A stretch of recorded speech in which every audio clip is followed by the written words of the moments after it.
Bonsoir, merci d'être connecté pour ceux qui ont le privilège et la chance d'être sur ma page. C'est un honneur aussi d'échanger avec vous. L'actualité va tellement vite, il y a des sujets. Et aujourd'hui, on va attaquer un domaine vraiment qui va concerner votre vie personnelle, comment l'impacter, et comment sortir de l'enfermement. C'est ça le thème, hein. Je l'ai intitulé ici, l'enfermement, les divisions, et comment avoir une vie de bénédiction. Voilà. C'est un dimanche tranquille, installez-vous et essayez d'écouter, même au fond de votre lit, que ce soit à l'hôpital, si vous y êtes en ce moment, et que je souhaite évidemment qu'il y ait le rétablissement majeur et rapide pour vous tous. Et puis, si vous êtes à la maison, il fait froid, restez sous votre couette. Et si vous êtes en Afrique, je sais que la connexion n'est pas évidente. D'ailleurs, on pense que tout est fait pour que l'Afrique subisse toujours le diktat de la misère mondiale. Tout ce qui est facile ailleurs est très difficile chez nous. Les jeunes n'ont pas accès à la connexion. Et le peu de connexion qu'ils ont, c'est pour danser sur TikTok. Donc, voilà, j'étais en train de réfléchir là-dessus. Mais quand même, avant de commencer, vous n'avez pas remarqué que nous aimons prendre des décisions. Les Africains aiment parfois faire comme s'ils peuvent lutter dans un monde où ils n'ont que les flèches quand les autres ont les bombes atomiques. Revenons un peu sur ce qui se passe là maintenant en Afrique. Vous n'avez pas constaté que l'Alliance du Sahel, c'est bien beau, cette excitation. Hein, moi, je suis d'accord. Vous n'avez pas vu. Vous avez constaté quoi? Entre le Burkina Faso, le Niger et puis le Mali. Ils ont fait l'alliance, n'est-ce pas? J'espère qu'on réfléchit tous de la même manière. Hein, je vous sais intelligent. Regardez ce qui se passe à la CAN. Vous n'avez pas remarqué que l'entraîneur du Mali est un Français? Ou franco quelque chose, si vous voulez, franco-malien. Mais il est français. Vous n'avez pas remarqué que l'entraîneur de Burkina Faso est quoi? Il est français. Mais vous n'avez pas aussi remarqué que c'est ces pays-là qui sont en guerre frontale contre un pays contre lequel ils peuvent plutôt arranger la nature des relations. Les pauvres sont dans l'hystérie et l'émotion, l'instantanéité et sans calcul. Soyez cohérents. Ce qui tue souvent les Noirs, c'est qu'on n'est pas cohérent. C'est une lutte d'indépendance que vous voulez engager. Alors, vous imaginez Poutine, en ce moment, être en guerre contre l'Ukraine, contre l'Europe ou contre les États-Unis, et avoir un entraîneur français à la tête de l'équipe russe nationale? Parce qu'il y a toujours quelqu'un qui veut expliquer. Il n'y a pas des choses qu'on explique dans la vie. Ça n'a aucun sens. Soit vous dites que vous êtes... Parce que moi, j'ai discuté avec des gens qui vont à Bamako. J'ai des amis qui doivent aller à Bamako, qui sont maliens. Et ma difficulté, c'est que leur avion arrive, on les a refoulés. Ils sont maliens.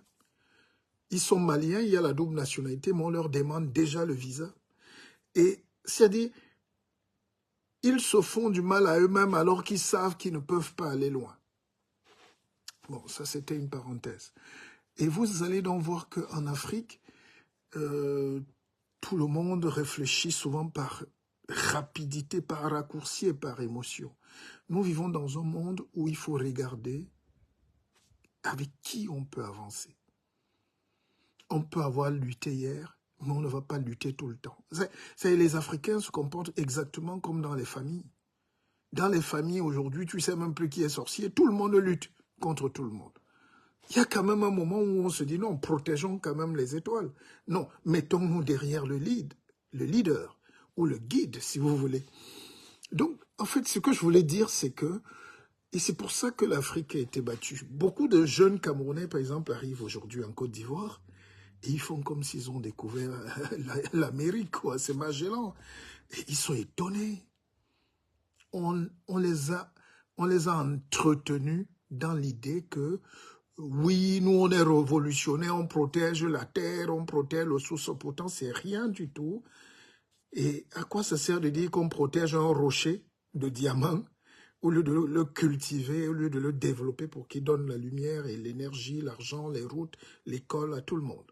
Donc, et c'est maintenant que j'aimerais bien écouter, je ne suis pas en guerre, mais j'aime bien écouter maintenant. Je veux voir ce que ces gens qui insultent les Ivoiriens là tous les jours disent quand ils voient maintenant le développement de la Côte d'Ivoire. Ces panafriques, trucs-là que vous avez là, qui sont hystériques et frustrés et qui ne veulent pas sortir de leur enfermement. Oufou avait compris. Même si ces gens-là ne sont pas nos amis, allons vers la puissance. Essayons de trouver un deal, pas le dol. La vie, c'est un deal. Dans la vie, on doit dealer. La vie n'est pas hachée ou tranchante. Mes chers frères et sœurs, vous qui m'écoutez ce soir, vous me connaissez, ou ceux qui arrivent nouvellement, faites tout dans la vie pour essayer d'avoir une vision globale. Quand on vous amène un contrat, regardez ce qui peut vous avantager. La vie est un contrat avec vous-même, avec la société, avec vos pays, avec... Alors, on ne peut pas juger, on ne peut pas être heureux de vivre dans la poussière et la misère parce qu'on est ennemi des Blancs. Donc le noir doit à un moment dépasser ça. Vous savez, la petite histoire, par exemple, pour ceux qui ne savent pas, le Cameroun était en avance sur la Côte d'Ivoire, par rapport même à son rapport avec la France ou l'Angleterre ou la colonie en général. Je vais vous expliquer quelques petits détails. Vous connaissez la société Alucam. Alucam, c'est la première industrie d'Afrique. Je n'ai pas dit d'Afrique noire. Je te dis la première industrie d'Afrique et d'envergure. Et c'était le groupe Péchinet, leader mondial de l'aluminium. C'est français. Avant même les indépendances, à partir de 55, 56, 1956, les gars portent tout ce que la France a de sensible. Quand vous avez l'aluminium, vous avez le nucléaire. Hein. C'est chauffer la tôle. Hein. Donc, ils ont porté, ils sont venus déposer chez nous. Alors, je ne fais pas du révisionnisme, mais on est là pour réfléchir. Figurez-vous que l'indépendance a commencé. On a tellement été méchants et durs sous prétexte qu'on veut être libre. Je comprends, on ne juge pas. Ce serait un sacrilège. Mais avec le recul, parce que nous qui sommes vivants aujourd'hui, on peut avoir du recul sur les événements. Mais à l'époque, nos dieux qui étaient les Oumyobé, les Wandie, n'avaient pas, c'était des gamins. C'était des gars de 20 ans, 21 ans. Et donc, ils luttaient avec le contexte, les armes de leur époque. L'indépendance, oui. Mais on a développé une telle haine, une telle énergie négative, que depuis ce jour-là, où progressivement, les Européens ont changé la nature de leur position envers l'Afrique. Ils sont venus dans certains pays en prédateurs. Ils ont dit, OK, comme on est en guerre, on va faire la guerre. On a même voulu la faire, on a été bombardé au napalm. C'est un crime contre l'humanité qu'il faut condamner. Mais je veux dire que, ailleurs, où Fouet-Boigny a regardé par exemple la situation, il s'est dit, Tara, on n'est pas encore là à ce niveau, les gars. On va cheminer ensemble, on va trouver un deal. Je ne rappelle pas le dol. C'est pour ça que quand on fait des conférences, il faut venir. Ça vous aide. C'est votre histoire. C'est la géostratégie. C'est pour vous cultiver vous-même. Vous n'avez pas continué à danser sur TikTok. Il faut quand même qu'on prenne le temps. Hein? Donc, en réalité, moi, je ne juge pas. J'ai compris que dans ce monde aujourd'hui où tout le monde est expert, il faut juste faire une analyse et vous déposer ça comme un coquichot. Vous laissez les gens faire ce qu'ils veulent. Vous voyez? Et c'est l'intitulé d'ailleurs du livre que je suis en train d'écrire en ce moment, La France et nous. Parce que je vois beaucoup d'Africains Il y a un Français, un jeune Français qui s'appelle Thomas Deltombe, qui a écrit un livre sur notre propre histoire, comme si les historiens n'existaient pas, les universitaires n'existaient pas chez nous. Et tous les universitaires camerounais se cachent derrière le travail de Thomas Deltombe, alors que c'est eux qui ont vécu l'histoire. C'est-à-dire, quelqu'un ne peut pas raconter l'histoire des Japonais aux Japonais, quand même,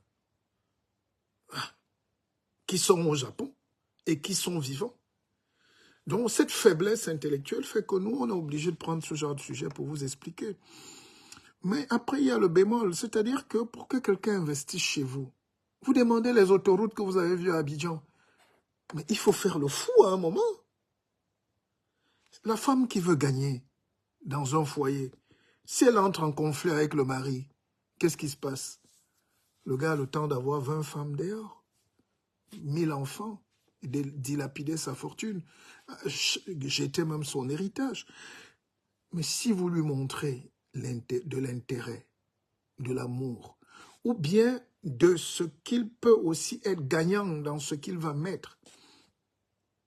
Et les Camerounais, vous allez remarquer, on est très méchants, on est très fiers de notre patriotisme, et ce patriotisme conduit évidemment à l'ultranationalisme, mais dans le vide. Quel est l'État africain qui peut sortir du sous-développement mental, physique, économique, technique, et aujourd'hui sans l'apport des capitaux étrangers, sans l'apport de la science, de la technologie, sans les accords avec les autres? Vous êtes à Abidjan, vous découvrez les 4e ponts, les 5e ponts, mais ce n'est pas tombé du ciel. Il faut un temps d'apprentissage. Et ce temps-là, ça s'appelle un schéma directeur d'un pays. Et maintenant, ça dépend de la vision des dirigeants. On se dit, OK, le passé n'était pas glorieux, mais on va partir de ce présent pour impacter l'avenir, pour laisser un legs, pour donner, laisser un legs, c'est une tautologie, mais pour laisser un héritage. Et c'est ça ma hantise aujourd'hui. Le livre que je suis en train de développer, en train de vivre là-dessus. Regardez par exemple au Cameroun, on a encore les trains de 1940 qui circulent, qui ne sont même pas notre propriété. On a 30 000 ingénieurs en Allemagne quand même. C'est pas qu'ils sont pas bons, mais ils n'ont pas l'outillage intellectuel, même matériel, ni la volonté politique.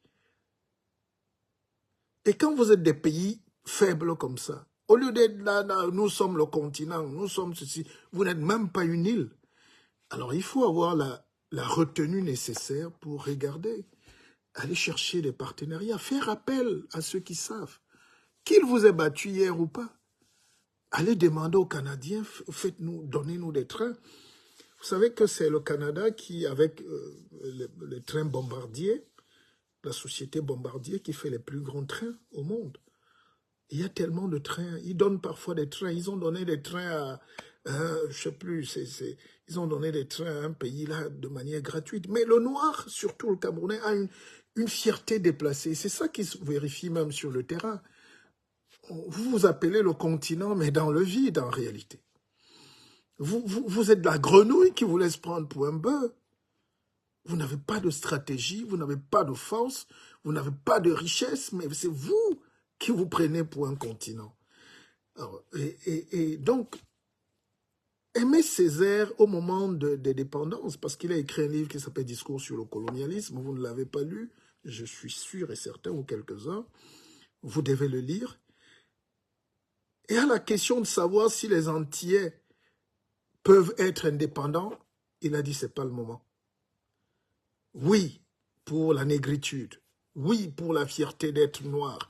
Oui, pour ceci. Mais quand on regarde au fond, il avait bien compris que s'il laissait les petits cailloux des îles là entre les mains de ces gens là-bas, ils allaient disparaître. Il a dit, on reste français, c'est un cheminement. On va partir de l'assimilation et puis on va voir si demain, les jeunes, l'idée, l'histoire va faire que les enfants, quand ils seront prêts, vont prendre leur route. En réalité, c'est ça le processus d'un pays. On nous a sévrés en 1960 et on a demandé aux bébés qui naissaient de commencer à courir, de commencer à avoir les dents, à manger le manioc, voilà, donc à faire la guerre, à aller pêcher, à aller chasser. C'est compliqué. La Chine a mis 40 ans avant de passer du vélo à la moto.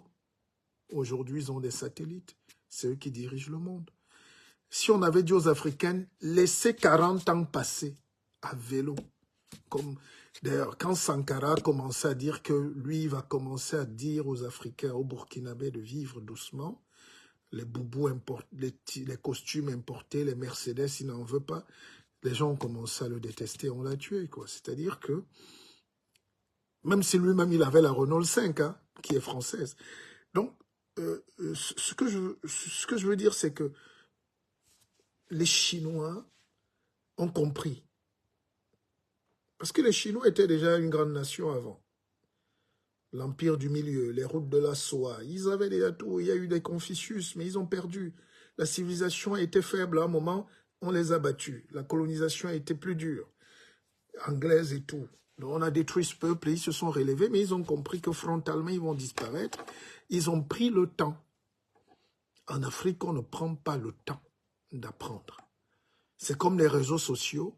On est entré là, au lieu de gagner des milliards, on est en train de récolter les milliards d'insultes entre nous et des danses sur TikTok.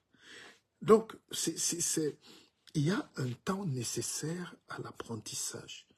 Et ce temps-là nécessite que vous fassiez même le mort, que vous fassiez même les fous, devenez même bêtes, acceptez même. Les Chinois, pendant 30 ans, mangeaient le riz en disant « tozo, tozo ». Le riz cantonais avec les pois chiches. Les Chinois, pendant 40 ans, ont laissé les autres venir chez eux poser leurs usines. C'est nous qui avons eu les usines avant tout le monde. Aujourd'hui, je vois des jeunes TikTokers, influenceurs arriver en Côte d'Ivoire et être surpris. Mais parce que là-bas, ils n'ont jamais détruit. Ils ne veulent même pas détruire. Ils disent à tous les Français, tous les Libanais, tous ceux qui sont en Côte d'Ivoire, vous êtes chez vous.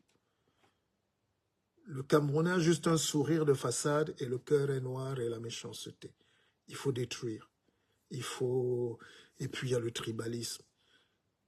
Et regardez, en Côte d'Ivoire, j'aime bien prendre ces éléments comparatifs. Ils sont passés par tout ça. C'est-à-dire, Oufouа aussi, qui allait laisser le pouvoir, il a... Oui, merci Pat. D'ailleurs, je le prends là, je vous l'envoie votre livre. Hein.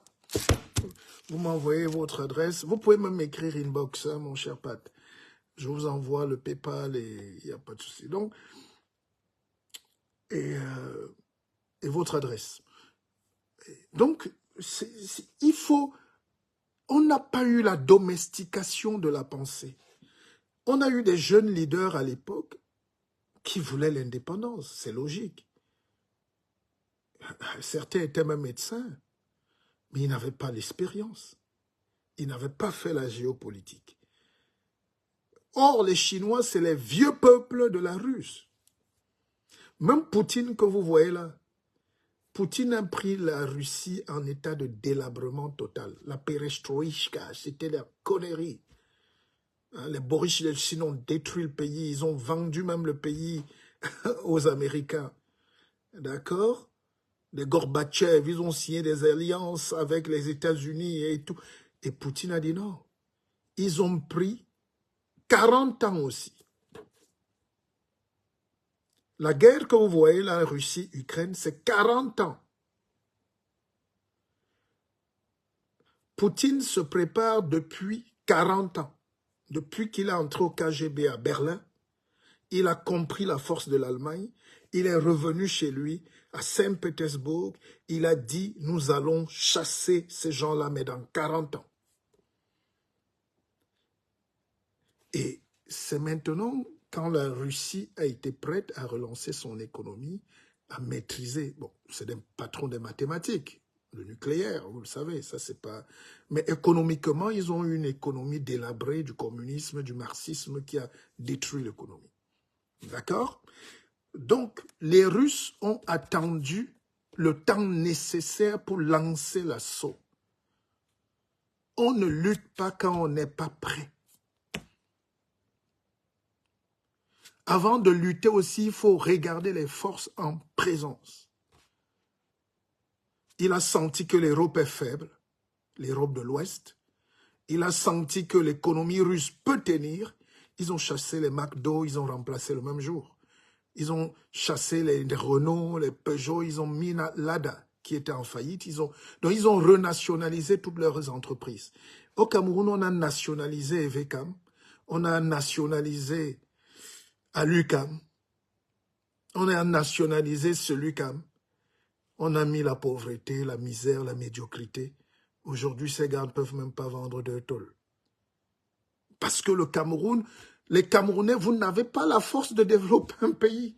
Ce n'est pas une question de système politique. C'est pour ça que cette transition qu'on est en train de vivre ne nous amène plus les discours des petits charlatans qui jouent les politiques alors qu'ils n'ont pas les armes nécessaires pour la compréhension de la macroéconomie et la macropolitique. Le monde va tellement vite. Si vous remplacez Paul Biya demain par des villageois qui sont là à côté, vous êtes sûr qu'on va disparaître. Vous êtes sûr. D'accord? Il faut être sûr. En Côte d'Ivoire, on a laissé le pays à ces mêmes gens qui amenaient la communauté, le communautarisme. Mais les Africains sont très tribalistes. Je ne comprends pas d'où ça nous vient. Pourquoi vous êtes sectariste comme ça? Pourquoi vous aimez la petitesse? Moi, je ne veux même pas qu'on me cite dans ma tribu. Parce que si on peut m'empoisonner, c'est dans ma famille, moi. Pourquoi vous voulez que je sois... Toute ma vie, on veut me coller une étiquette de mon village. Ça m'apporte quoi, le village? Vous venez au monde pour aller conquérir le monde. Et une fois que vous avez attrapé là, vous venez vous leur donner. N'attendez rien d'eux. Mais on ne peut pas faire une politique ou se reposer sur son village, sur sa tribu et espérer se développer. C'est ça le mal. Pour que la France se développe, c'est pas avec les agriculteurs, là, vous voyez. Les agriculteurs veulent détruire la France. C'est-à-dire, si tu vas suivre leur raisonnement, ils ne doivent que consommer les produits français et la France ne doit plus... donc, ils sont en train de jeter les produits qui viennent d'ailleurs. Et on leur dit, attention, vos produits aussi sont mangés au Cameroun, en Côte d'Ivoire, au Gabon et tout. Si les agriculteurs gabonais, ivoiriens, tout ça, camerounais, jettent vos produits, vous allez mourir. Ah, ils disent, ah bon, oui, mais c'est ça. Donc, le village, la tribu, toutes ces petites choses-là, il ne faut pas les négliger, mais ce n'est pas les rampes de lancement d'un développement. Or, l'erreur que font les politiques en Afrique, c'est qu'ils ne sont que villageois. Ils sont que villageois. Avec tout le respect que je ne leur dois pas, quand vous regardez la classe politique au Cameroun, à 90%, c'est des villageois. Vous savez de quoi je parle. C'est-à-dire, sortis de leur petit village-là, ils ne rêvent que d'autonomiser leur village. Ils ne peuvent pas réfléchir à un pays qui a 475 000 km². Comment faire pour gérer tous les contraires ensemble? C'est pour ça que, voilà, on a beaucoup écrit des choses là-dessus. Vous ne lisez pas, on ne va pas faire des miracles. Mais c'est pour ça que la politique chez nous ne peut pas. On ne subit que les conséquences. Vous avez vu, on dit le riz va augmenter, l'essence va augmenter, le truc va augmenter. Mais vous ne pouvez pas faire autrement, ça va augmenter. L'inflation, c'est quand vous ne produisez rien. Alors, quelle est la politique? Quel est le leader politique qui peut engager la phase d'industrialisation du Cameroun pour qu'on sorte de la misère? Est-ce que ces gars même savent ce qu'on appelle même l'infrastructure et la superstructure? Est-ce qu'on sait comment on bâtit une économie d'un pays? Est-ce que vous pouvez comprendre comment la France, à la sortie de la guerre, avec le général de Gaulle, ils ont lancé des plans stratégiques, des plans vecteurs de développement, de planification et d'économie? Qui peut me dire au Cameroun, un homme politique? C'est pour ça quand on arrive, ils ne veulent pas parfois nous inviter, on t'appelle pour débattre le dimanche avec des gens, les Limbilobe qui te cassent la tête avec leur verset satanique. Nous voulons, il faut que les Camerounais, les jeunes surtout, il faut parler, c'est-à-dire il faut prendre votre destin en main. Comment on peut construire notre pays nous-mêmes? Ça va passer par la mécanisation de l'agriculture. C'est une agriculture intensive, par exemple. Enfin, nous attendons encore. 2025 arrive. Ne soyez pas pressés. Donc, ce que je voulais vous dire, donc, c'est aller vers la compétence, les amis. Voilà. On a pris, par exemple, la Côte d'Ivoire. C'est Oufoué qui dit, quand même, appelez-moi Ouattara, qui est du FMI, Banque mondiale, tout ce que vous voulez, parce que nous sommes en crise. En 90, dès 90, c'est Ouattara qui commence à redresser le pays. Mais en même temps, on lui met toujours un blocage. Vous savez, les vieux de chez nous, là, ils ne te laissent jamais libre. On te nomme, on te met un blocage, et le boulet, c'était qui Bédier, père son âme. C'est lui le successeur de son père, parce qu'ils sont du même village, du même coin, du même groupe ethnique, et toujours ça. Mais c'est Ouattara qui a construit la Côte d'Ivoire depuis 90. Et quand la succession est arrivée, il fallait le tuer et l'écarter. Et puis, les Gbagbo sont entrés dans la danse, et puis c'est le tribalisme, l'ivoirité s'est mêlée dans ce petit poison destructeur là, où on commence à chercher les étrangers, on dit toi t'es pas d'ici, toi t'es pas... Vous croyez qu'aux États-Unis on a le temps de chercher qui est états-unien ou pas? Vous croyez qu'un grand pays a le temps de chercher qui vient d'où?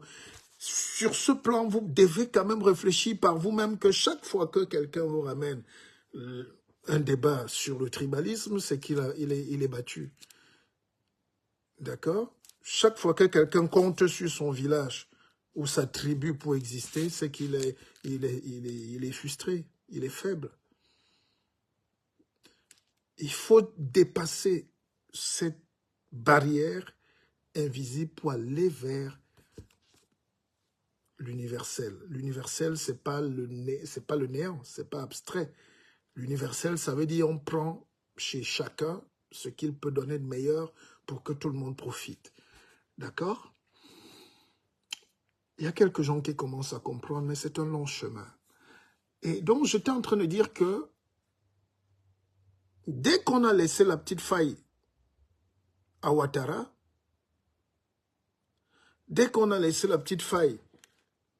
aujourd'hui de travailler, c'est vous-même encore, les panafricanistes qui l'avaient insulté hier, qui découvraient que la Côte d'Ivoire est en train de faire 50 ans d'avance sur le reste des pays. Alors, vous préférez donc hériter de votre poussière avec des discours à la con, ou bien vous préférez être honnête et aller vers le capital, vers ceux qui ont la technique, vers ceux qui ont l'argent, vers ceux qui peuvent améliorer les conditions de vie des populations, même si derrière, ils gagnent aussi. Parce que la question qui revient souvent, c'est oui, mais quand on construit la route, est-ce que ça leur revient? Mais vous êtes malade. Pourquoi vous préférez donc rester avec vos bananes pourries à Bafang et à Yabassi, alors que Douala est à 15-20 minutes s'il y a une autoroute? Le monde entier fonctionne comme ça. D'accord? Même ici en France, aucune autoroute n'appartient à l'État français. C'est Vinci, c'est ceci, c'est des groupes. Il y a un nom économique à cela. D'accord? Vous faites appel au capital étranger, aux investissements directs étrangers. Le gars vous fait la route. Moi, au Cameroun, par exemple, l'État n'a même pas les moyens. On n'a pas les moyens de faire une autoroute. N'allez pas mentir. Vous tous qui êtes déjà partis du Cameroun, vous ne payez aucune taxe au Cameroun. Le Cameroun, c'est 475 000 km² pour à peine 25 millions d'habitants. Et sur les 25 millions d'habitants, à peine 5% sont actifs. Peut-être les autres sont dans l'informel et tout. Donc, le taux même de bancarisation, l'argent ne circule pas. Il n'y a rien. Il n'y a même pas de budget. Vous êtes des vendeurs de bois sale. Vous êtes des vendeurs de racines, de forêts. Vous êtes des vendeurs de graines de cacao et de graines de chia. C'est la misère. D'accord? On commence à devenir riche quand on commence à vendre le porte-avions. Quand on commence à vendre un bateau. Quand un pays commence à vendre des avions comme Dassault. Mais vous n'allez pas me dire que vous voulez tout. C'est quand tu regardes. Moi, j'ai pris la carte, je regarde qu'est-ce qu'on vend. Et déjà, le prix même est déjà trafiqué. On n'a pas la maîtrise des prix puisqu'on ne peut pas les fixer. La monnaie est maintenant ce que vous vendez aux gens. Les bifacs à sécher, les bâtons de manioc, hein, quelques graines de cacao pourries, hein, le bois coupé par les Libanais et puis Bolloré, tout ce que vous voulez. Qu'est-ce que vous vendez pour pouvoir construire une autoroute? C'est pour ça que la Chine essaye d'aider Exim Bank China. Et cet argent est conditionné. Eux, ils donnent leur part, mais est-ce que l'État peut dégager les moyens? On n'a pas d'argent.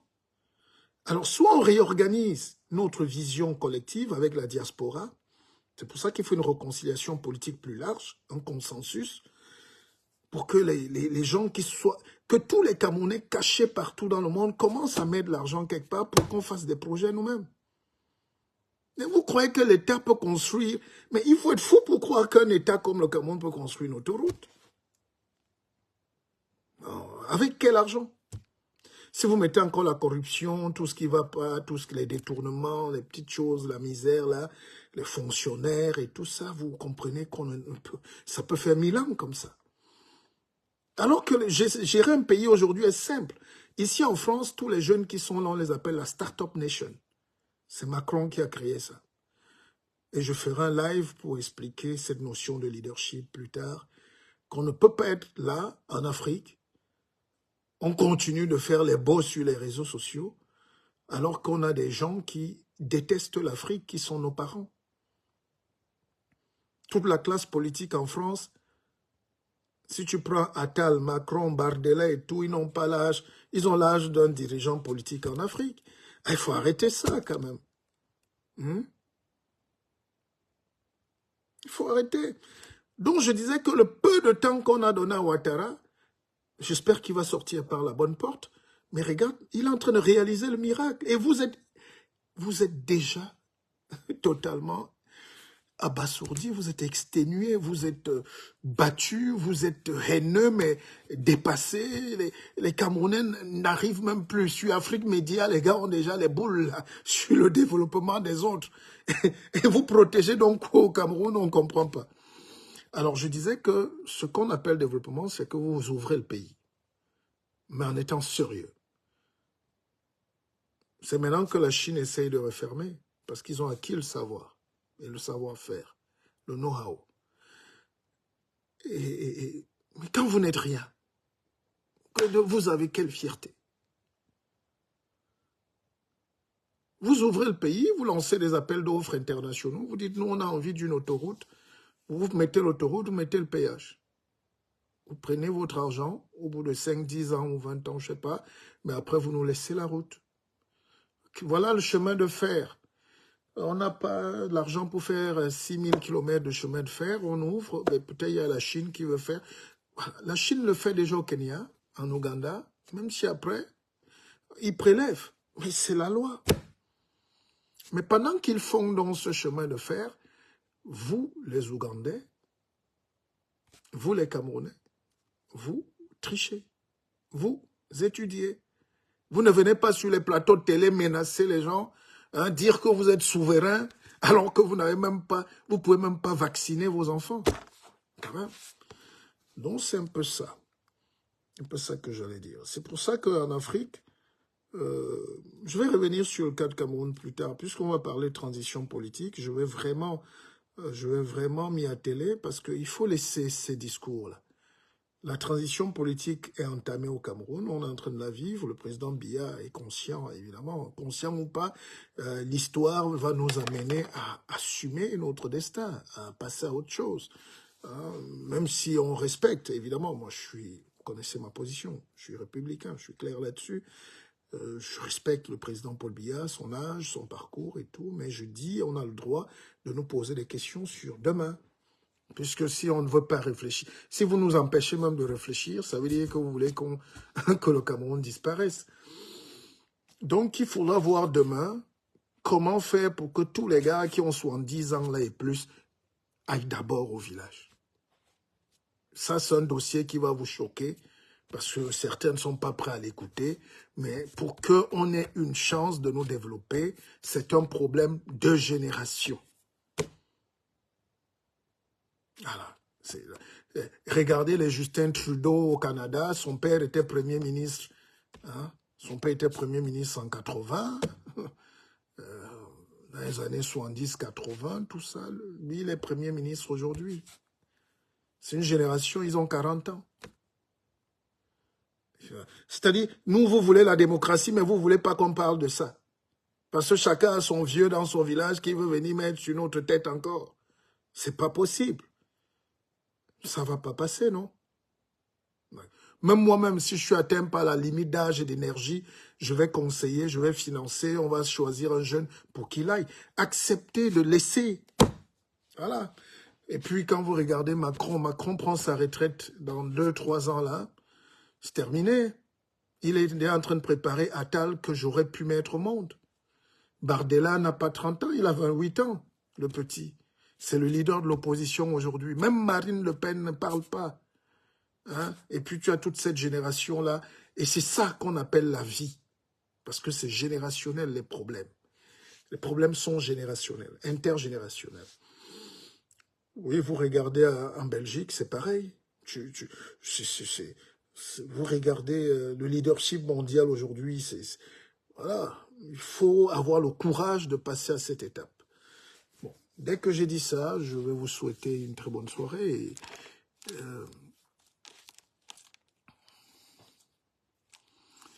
dès que j'ai dit ça, je vais vous souhaiter une bonne soirée. J'aurais bien voulu continuer, mais c'est dimanche. Je pense que vous avez mais vous avez des choses meilleures à faire. J'espère que vous partagez quand même ces lives et que nous devons écouter plus souvent parlons-nous et vraiment partagez nos lives. Faites en sorte que nos messages portent et que ça arrive.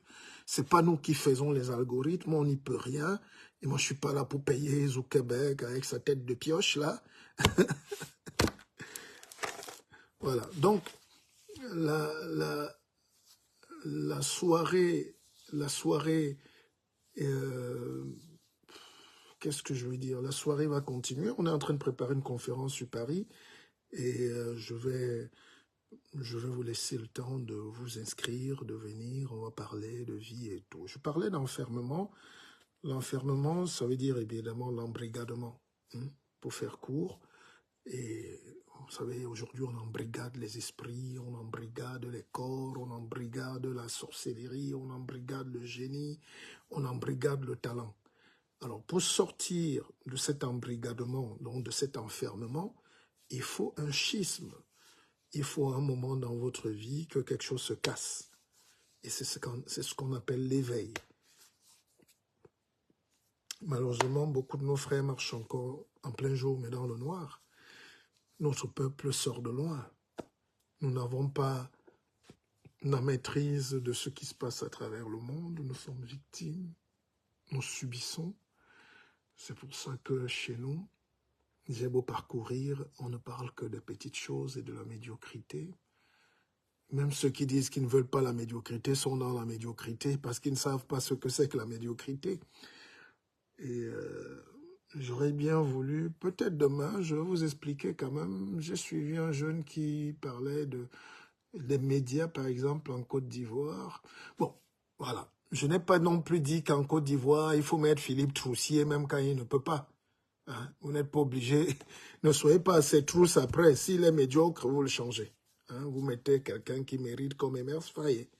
C'est aussi ça, cette Afrique-là. Il faut pas être esclave. Il faut être juste lucide.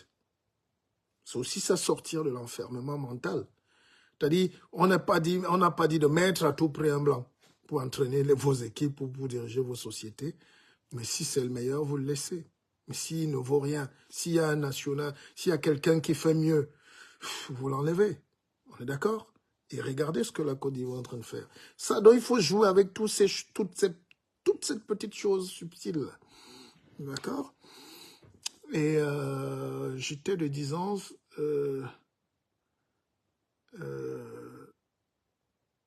qu'est-ce que j'étais en train de dire pour soutenir cet argumentaire-là? J'étais en train de dire que l'Afrique est le nid de la médiocrité parce que nous ne faisons pas l'effort nécessaire de souffrir.